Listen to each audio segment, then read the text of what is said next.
Fierté également de savoir aujourd'hui qu'il était aussi aimé et respecté de toutes celles et de tous ceux au milieu desquels il passa la majorité de sa vie. Plus vivante que jamais, la mémoire de feu Momar Kébé Ndiaye fait désormais intégralement partie de notre institution. Chers récipiendaires, voilà que vous êtes à la fin de votre formation. Nos félicitations vous accompagnent. Sachez toutefois que le métier que vous avez embrassé est d'autant plus difficile qu'il est noble. Vous devez concevoir le journalisme pour ce qui doit être fondamentalement un sacerdoce, une véritable vocation. Le journaliste, lorsqu'il joue pleinement son rôle, est un régulateur social déterminant dans la cité.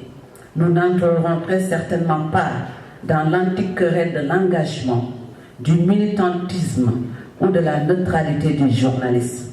Mais soyez assurés que quelle que soit la position du journaliste, les exigences déontologiques lui font face et il doit privilégier l'intérêt commun ainsi que la probité intellectuelle. Lorsque l'intérêt personnel motive le journaliste, plus que l'intérêt commun, le moins qu'il risque est la perversion de son métier, mais aussi, hélas, le sacrifice éternel de sa dignité. Par ailleurs, chers étudiants, la mission qui vous attend ne sera point de tout repos. Rappelez-vous toutefois cette citation de Edmond et Jules de Goncourt, je cite, « Dans le journalisme, l'honnête homme est celui qui se fait payer l'opinion qu'il a. Le malhonnête, celui qu'on paye pour avoir l'opinion qu'il n'a pas. » Fin de citation.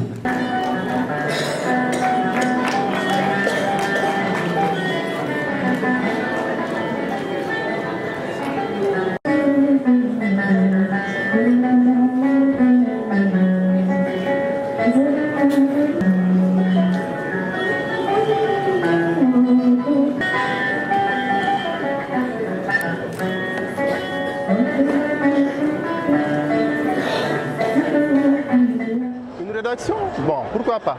Après avoir reçu mon diplôme, ce qui me consacre comme un journaliste plein, je suis prêt à intégrer une rédaction. Oui, je suis prête à intégrer une rédaction puisque j'ai été formée pour ça et je pense que j'ai toutes les capacités, les aptitudes pour aller sur le terrain, récolter les informations et faire le travail de journalisme. Bon, le journalisme, je dis que c'est un métier qui traverse de plus en plus de difficultés, un métier qui... Il y a beaucoup de gens qui intègrent le journalisme maintenant et qui n'ont pas fait malheureusement de formation.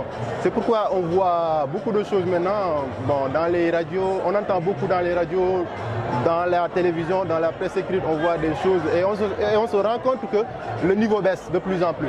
C'est pourquoi nous aimerions tout simplement apporter notre touche après avoir reçu notre diplôme, faire de notre mieux pour relever un peu ce niveau et travailler comme un bon journaliste.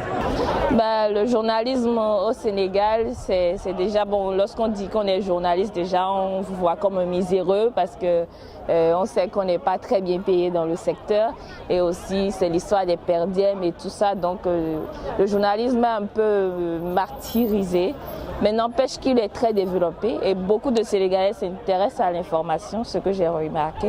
Donc je pense que c'est un secteur qui est un peu mal vu, mais qui peut redorer son image si des journalistes se font vraiment former pour offrir un service de qualité. Bon, je veux dire que nous avons fait 3 ans au CESTI. Je suis venu là-bas en 2014. En première année, nous avons appris beaucoup de choses. En deuxième année, c'était la pratique, vraiment. Et en troisième année, je peux dire qu'on s'est perfectionné, qu'on s'est senti journaliste plein, quoi. Et maintenant, après cela, c'est 3 années fabuleuses. On a passé de bons moments, on a côtoyé de très bons encadreurs et vraiment on a fait beaucoup de voyages aussi pour enrichir notre... pour devenir plus professionnel encore. Et aujourd'hui, on ne regrette pas d'avoir intégré cette école.